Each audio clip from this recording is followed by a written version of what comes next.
আমাদের জানা মতে আমরা নির্বাচনের আগে, নির্বাচন চলা অবস্থা এবং নির্বাচনের পরে আমরা বারবার আমাদের দলীয় নেতাকে নির্দেশ দিয়েছি, যেহেতু আমরা 5টি আসনে বিজয় অর্জন করেছি, এখানে আমাদের পক্ষ থেকে ঘটনা ঘটানোর কোনো রকমের সুযোগ সম্ভাবনা আছে বলে আমরা মনে করি।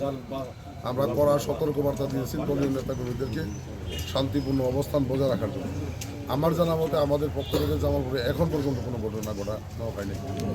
এবং আপনি যেটি বলেছেন সামাজিক যোগাযোগ মাধ্যমের বিষয়ে, এটি আমাদের দৃষ্টিগোচর হয়েছে। আপনারা যদি লক্ষ্য করেন, সেখানে কিন্তু গদ বাধাবাই বলা হয়েছে।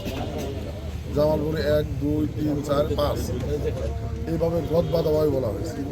সেখানে কিন্তু সুনির্দিষ্ট কোনো বিষয় কিন্তু উল্লেখ করা হয়নি। সুনির্দিষ্টভাবে কিন্তু কোনো বিষয় তারা বলতে পারে না যে মুখখানে এই ঘটনা ঘটেছে। কাজে আমরা যে কথাটি এখানে বলার চেষ্টা করেছি যে নির্বাচনকে প্রস্তাবিত করা এবং বিএনপির ভাবমূর্তি নষ্ট করার একটা ষড়যন্ত্র চলতেছে, যার অংশ হিসেবে হতে পারে যে তারা নিজেরাই কিছু ঘটনা ঘটায় সে দায়ভার বিএনপির কাঁধে বর্তায় দেওয়ার চেষ্টা করে।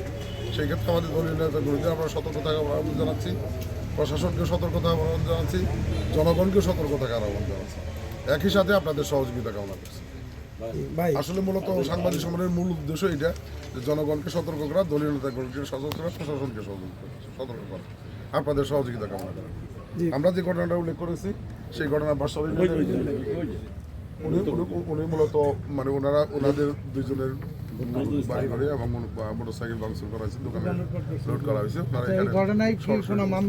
মামলার প্রস্তুতি চলতেছে, আজকে আমরা মামলা দায়ের করলাম।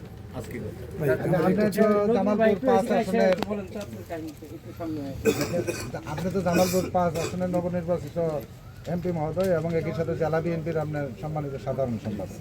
যেহেতু আপনার জেলা বিএনপির সাধারণ সম্পাদক, আপনার কাছে সারা জেলার বিষয়টাই আমরা জানতে যাব।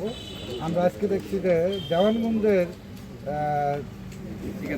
চিকাজানিতে গতকালকে নির্বাচন পরবর্তী যে সহিংসতার ঘটনা ঘটছে, সেই জায়গায় একজন সংবাদকর্মী আজকে ছবি তোলার জন্য গেছিল, তাকেও ধরে যুবদলের এক নেতা মারধর করছে। সামাজিক যোগাযোগ মাধ্যমে এটা ভাইরাল হয়েছে, অলরেডি আমাদের কাছেও এই অভিযোগগুলি আসছে।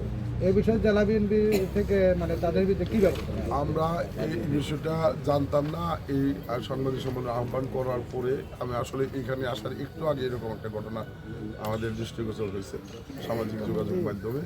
এটা আমরা অলরেডি যুবদলের মাধ্যমে সেখানে সংবাদ দেওয়ার চেষ্টা করছি।